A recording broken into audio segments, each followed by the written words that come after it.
RBI ने domestic money transfer framework में कुछ बदलाव किए हैं और इन बदलावों के बाद जिस बैंक के जरिए पैसे ट्रांसफर किए जा रहे हैं उस बैंक के लिए जरूरी होगा बेनिफिशियरी के नाम और पते के रिकॉर्ड रखना।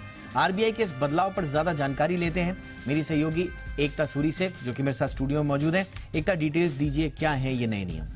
जी बिल्कुल दीपक, आरबीआई ने ये जो डोमेस्टिक मनी ट्रांसफर है इसके फ्रेमवर्क में बदलाव किया है जो कि लागू होगा नवंबर 1, 2024 से।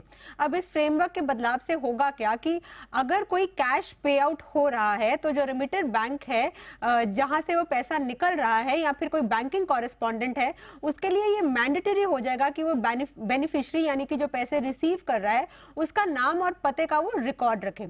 अगर हम कैश पे इन की बात करें यानी कि पैसा जो आ रहा है आपके अकाउंट में, तो हर एक जो रेमिटर बैंक है वो कह रहा है कि जो आईएमपीएस और एनईएफटी ट्रांजैक्शंस होती हैं इसमें जो आपको पैसे भेज रहा है उसकी डिटेल्स भी क्लियर होगी।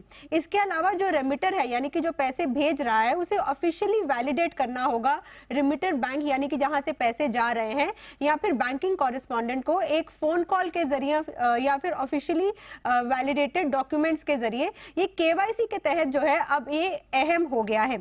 इसमें यह भी कहा गया है कि हर एक ट्रांजैक्शन में अब एक एडिशनल जो वेरिफिकेशन फैक्टर है उसे भी ऐड किया गया है।